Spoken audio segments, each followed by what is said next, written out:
Hello everyone, ये आप लोगों की हिंदी लिटरेचर की बुक रिमझिम है और आपकी क्लास है 5। आपका सेकंड चैप्टर है फसलों के त्यौहार। यानी कि अलग अलग जनजातियों में जब फसल कटती है तो उनके जो त्यौहार मनाए जाते हैं मैं उसके बारे में बताती हूँ। सारा दिन हमारा बीत गया, आगे आग के आगे बैठकर तापते हुए गुजर जाता है। पर खिचड़ी के समय धूप में जो गर्माहट शुरू होनी चाहिए और जो होनी चाहिए वो हमें कहीं नहीं दिखाई दे रही। यहाँ हम सूरज के इंतजार में आस लगा के बैठते हुए हैं कि पूरे 10 दिन हो गए सूरज तो कहीं दिख ही नहीं रहा, मतलब वो लापता हो गया। आज सुबह रजाई से निकलने की हमारी हिम्मत भी नहीं हुई। बाहर देखते समय अंदाज बिल्कुल नहीं हो रहा था, लेकिन घर में हो रही चहल पहल से पता चल रहा था। बाहर हम जो देख रहे थे देखते समय तो हमें अंदाजा नहीं हो रहा था समय का, पर लेकिन घर में जो चहल पहल हो रही थी अब तो पता चल ही रहा था। रहकर कानों में जो कप्पी चापाकल के चलने और पानी इसके गिरने की आवाज, तो कभी किसी के हाँक लगाने की आवाज आ रही थी। और घर में जो रह रहे थे तो रह रहकर कानों में कभी चापाकल धीरे धीरे चलने की और पानी के गिरने की आवाज, तो कभी किसी हाँक लगाने की और आवाज आ रही थी। भा जाग देख केरा का पत्ता लाइल की ना, आज ई लोग के उठे के नेखे का, बोल जल्दी तैयार होकस, अब तो उठने में ही भलाई है।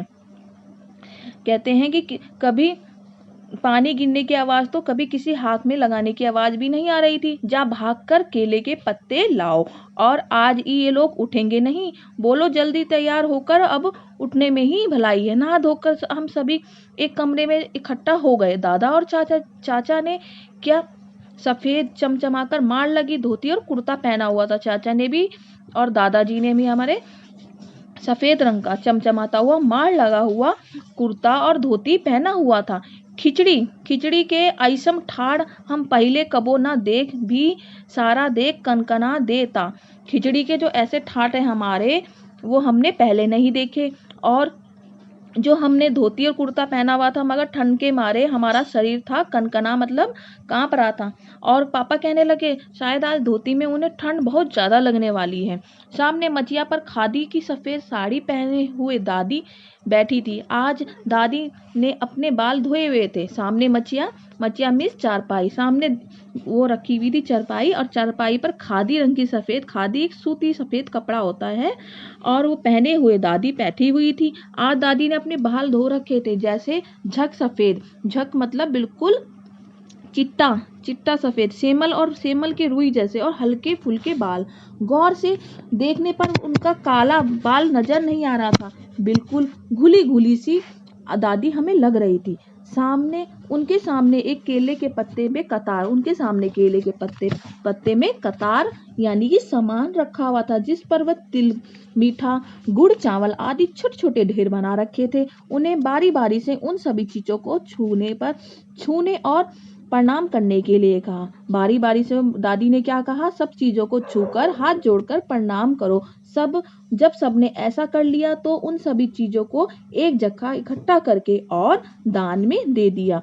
अब अप्पी दरिया भी बुरी तरह फंसी। जो अप्पी दरिया थी उनकी, वो भी बहुत बुरी तरह फंस गई, क्योंकि चूड़ा दही उनको बिल्कुल पसंद नहीं थी और ना ही उनको खिचड़ी पसंद थी।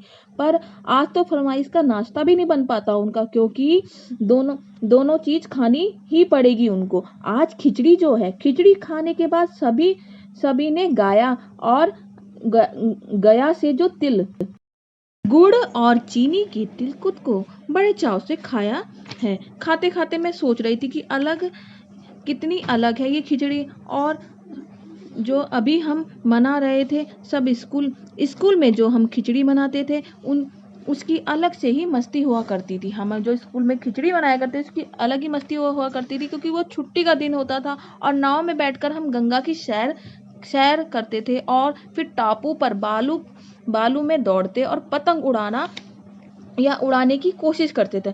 कितना मजा आता था। इधर पतंग उड़ाते थे और वहीं थोड़ी दूर पर गुरुजी, विमला, रिद्धा, आनंद जी और चिलामिट भैया को सब मिलकर ईंट के बने चूल्हे पर बड़े बड़े जो कढ़ाई होते थे, बड़े बड़े कढ़ाई, उस पर खिचड़ी बनाते थे।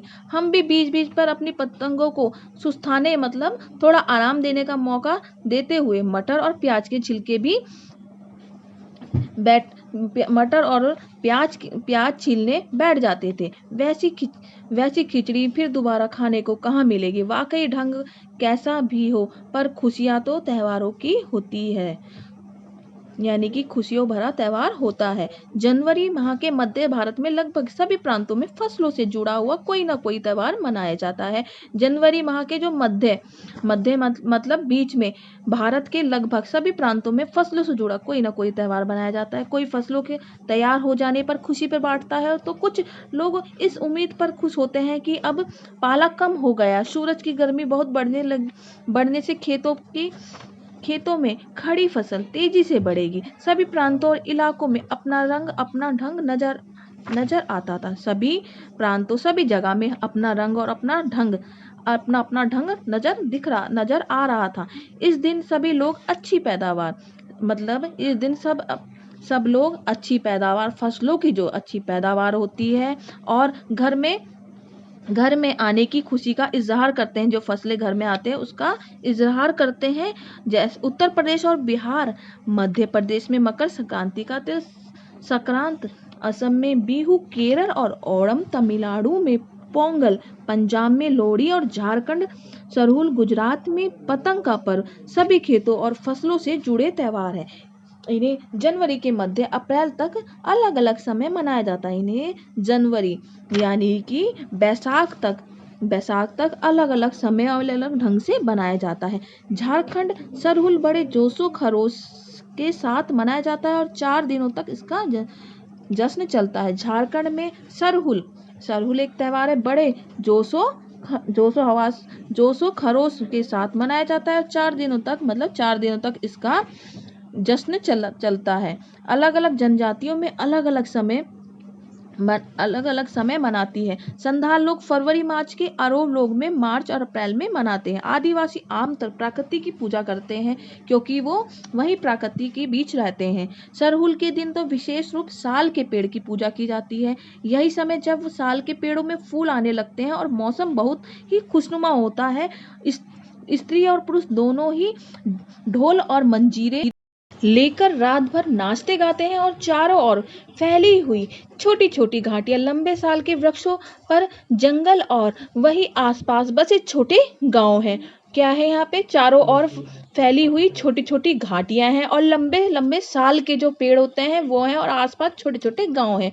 और गांव कैसे हैं? ये लिपे पुते हैं और करीने से बुहार से सजाए जाते हैं। जो फूल होते हैं उससे सजाए जाते हैं। अपने घरों के सामने लोग एक पंक्ति बनाकर और अपनी कमर में बाहें डालकर हाथ डालकर नृत्य करते हैं। अगले दिन वे नृत्य करते हुए घर घर जाते हैं और फूलों के पौधे लगाते हैं। घर घर से वो चंदा मांगने की भी इनकी प्रथा है। पर चंदे में मालूम है आप लोगों को क्या मांगते हैं? ये लोग मांगते हैं मुर्गा, चावल और मिश्री। फिर चलता है खाने पीने और खेलों का दौर। तीसरे दिन जाकर पूजा होती है, जिसके बाद लोग अपने कानों में सरई का फूल लगाते हैं। सरई एक फूल है, उसका फूल कान में लगाते हैं। इस दिन से वसंत ऋतु की शुरुआत मानी जाती है। धान की भी पूजा होती है। पूजा किया हुआ आशीर्वादी धान अगली फसल में बोया जाता है। बताया इसमें इस दिन वसंत ऋतु की शुरुआत मानी जाती है। और धान की जो पूजा होती है, जो पूजा से बचा हुआ धान होता है उसे वो अगली फसल पे बोते हैं आशीर्वाद के रूप में। तमिलनाडु में मकर संक्रांति या फसलों से जुड़ा त्योहार पोंगल के रूप में मनाया जाता है। इस दिन खरीफ की फसलें चावल, अरहर आदि कटकर घरों में पहुंचती है। खरीफ की जो फसलें होती हैं कटकर घरों में पहुंच जाती है। लोग नए जो आते हैं धान उसको कूटकर चावल निकालते हैं और हर घर में मिट्टी का नया मटका मिस घड़ा लाया जाता है, जिसमें एक चावल, दूध और गुड़ डालकर उसे पकाने के लिए धूप में रख देते हैं। हल्दी इन लोगों में शुभ मानी जाती है, इसलिए वे साबुत हल्दी को मटके के मुंह के चारों ओर बांध देते हैं। यह मटका दिन में 10:30-12 बजे तक धूप में रखा जाता है। जैसे ही दूध में उफान आता है, जैसे ही दूध उबलता है और दूध चावल मटके से बाहर गिरने लगता है, तो पोगला पोगल खिचड़ी में उफान आ गया, ये स्वर सुनाई देता है। जो खिचड़ी में ये स्वर सुनाई देता है, पोगला पोगल। गुजरात में तो पतंगों के बिना मकर संक्रांति का जश्न अधूरा माना जाता है। इस दिन आसमान की ओर यदि नजर उठाएं तो शायद ही हर आकाश में रंग बिरंगे पतंगों का आकाश में लहराती हुई हमें दिखती है, क्योंकि गुजराती चाहे वह किसी भी धर्म, जाति या आयु का हो, पतंग उड़ाता है। हजारों लाखों पतंगों से सूर्य भी ढक सा जाता है। कुमाऊं में मकर संक्रांति को धुंधलिया घुघुतिया भी कहते हैं।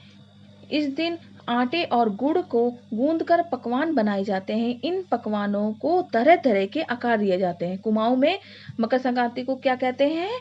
घुघुतिया। और इस दिन आटे और गुड़ को गूंदकर पकवान बनाए जाते हैं। इन पकवान को आकार दिए जाते हैं तरह तरह के, जैसे डमरू, तलवार, दाढ़ी का फूल आदि। पकवान के तलने के बाद वह माला में पिरोया जाता है। माला के बीच में संतरा और गन्ने की गंडेरी भी पिरोई जाती है और यह काम बच्चे बहुत आनंद और रुचि के साथ करते हैं। सुबह बच्चों को ये माला दी जाती है। बहुत ठंड के कारण पक्षी पहाड़ों से चले जाते हैं, क्योंकि ठंडा ज्यादा होता है ना, तो पक्षी पहाड़ों से चले जाते हैं। उन्हें बुलाने के लिए बच्चे इस माला से पकवान तोड़ तोड़ कर पक्षियों को खिलाते हैं।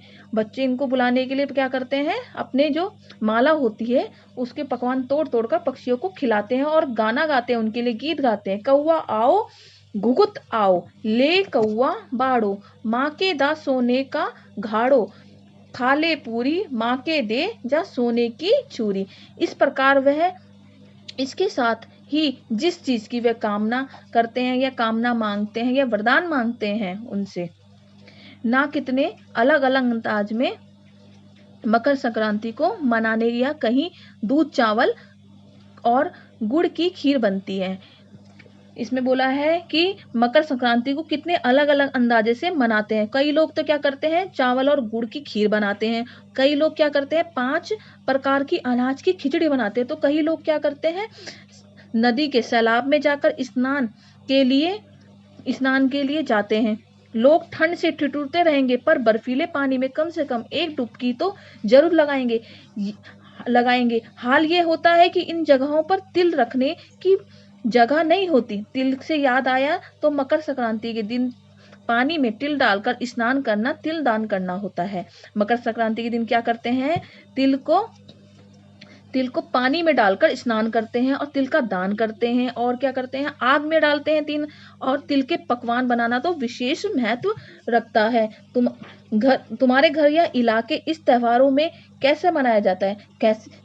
इसे खिचड़ी या पोंगल या मकर संक्रांति या कुछ और कहा जाता है। यहाँ तो तुम फसलों से जुड़े कोई और त्योहार मनाती हो। यदि तुम आपस में बात करो तो तुम्हें यह जानकर हैरानी होगी कि कई बार एक ही इलाके में रहने वाले लोग भी इस त्योहार को अलग अलग ढंग से मनाते हैं। इसमें क्या करते हैं? कोई लोग कैसे मनाता है इसको, कोई जनजाति के लोग अलग अलग तरीके से इन त्योहारों को अलग अलग ढंग से बनाया जाता है। इस प्रकार आपका 2nd चैप्टर कंप्लीट होता है। धन्यवाद।